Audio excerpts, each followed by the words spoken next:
بسم اللہ الرحمن الرحیم. میں میڈیا کے تمام خواتین و حضرات کا شکر گزار ہوں کہ آج آپ شارٹ نوٹس پر تشریف لائے پنجاب ہاؤس میں. آپ کے علم میں ہے کہ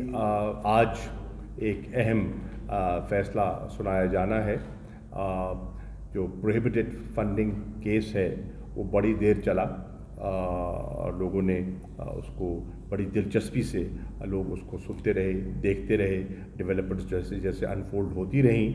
اور آج بتایا گیا ہے کہ غالباً 2 بجے جو ہے فیصلہ وہ سنایا جائے گا. اب اس میں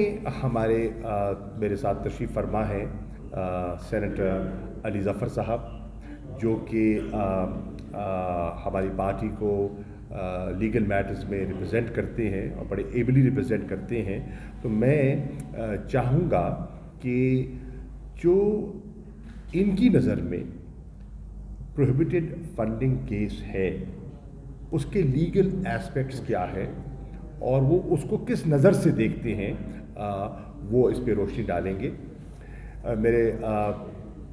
دائیں جانب تشریف فرما ہے سینیٹر اعجاز چودھری صاحب. اعجاز چودھری صاحب نے بھی آپ کے علم میں ہے کہ ایک ریفرنس سپریم جوڈیشل کاؤنسل میں بھیجا ہوا ہے، اور ان کی اور ہم سب کی یہ توقع ہے کہ وہ محترم ادارہ ہے کہ وہ اس معاملے کی اہمیت کو مد نظر رکھتے ہوئے اس کا جلد از جلد فیصلہ سنائیں گے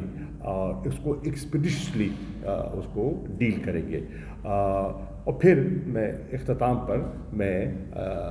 کلوزنگ ریمارکس آپ کی خدمت پہ پیش کروں گا. تو over to senator Ali Zafar صاحب. آئیے. شکریہ شاہ صاحب. بسم اللہ الرحمن الرحیم. آج میں بات کرنا چاہ رہا ہوں وہ ہے توشہ خانہ کے کیس کے بارے میں. توشہ خانہ کی کیس کی فیصلہ جو الیکشن کمیشن آف پاکستان ہے وہ 2 بجے ہمیں اطلاع ملی ہے، نوٹس آیا ہے کہ 2 بجے وہ اناؤنس کریں گے. اور فیصلے سے پہلے ہم نے چونکہ کل سے تبصرے ہو رہے تھے تو جو حقائق ہیں اور جو قانون ہے اس کے اوپر اس سے بریفلی آپ کو اور عوام کو آگاہ کرنے کی وجہ سے کے لیے ہم نے یہ پریس کانفرنس کی ہے. الیکشن کا جو قانون ہے اس میں ایک شق ہے، اور وہ شق یہ ہے کہ ہر پارلیمنٹیرین نے اپنے اثاثوں کی سٹیٹمنٹ ہر سال جمع کرنی ہوتی ہے،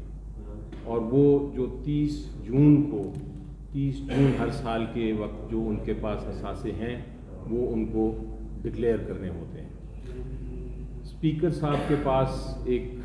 الزام لگایا گیا، اسپیکر نیشنل اسمبلی کے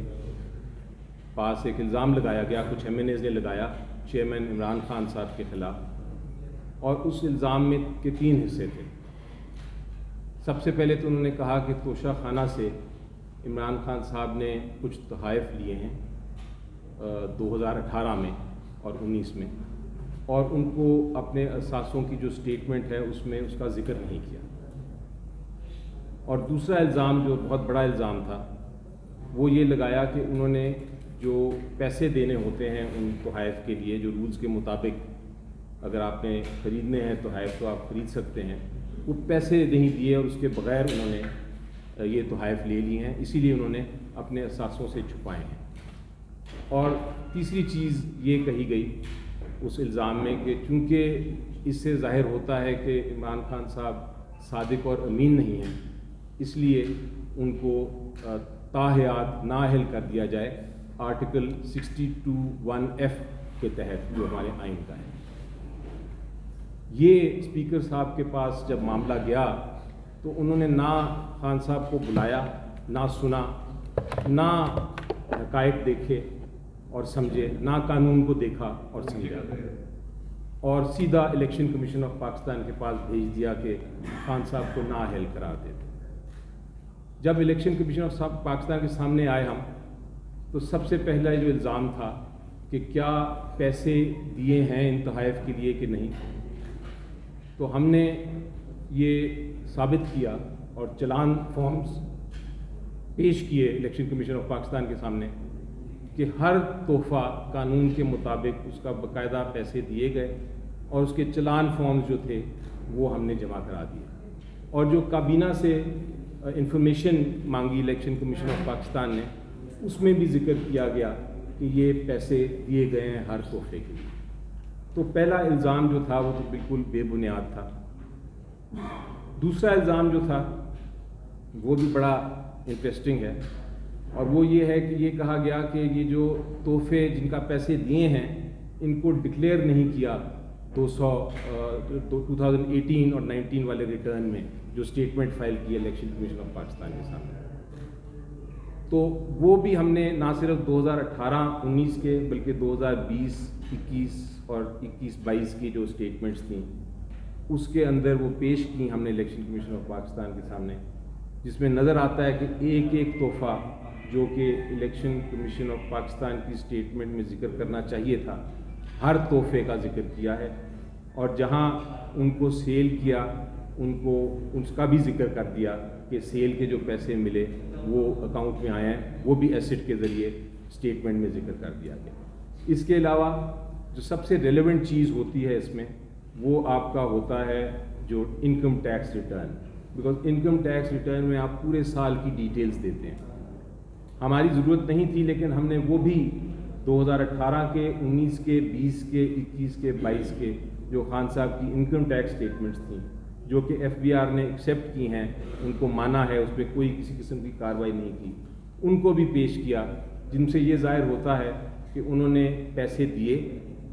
تحائف کے لیے اور پھر ان کو ڈکلیئر کیا انکم ٹیکس ریٹرنز میں ان تحائف کو۔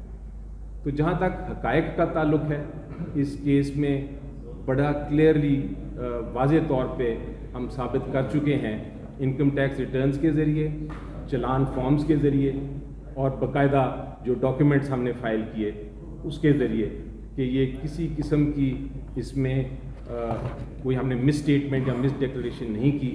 اور یہ جو الزام ہیں دونوں یہ بالکل بے بنیاد اور جھوٹے الزام ہیں۔ اسپیکر صاحب نے حقائق دیکھے بغیر ہی الیکشن کمیشن کو بھیج دیا۔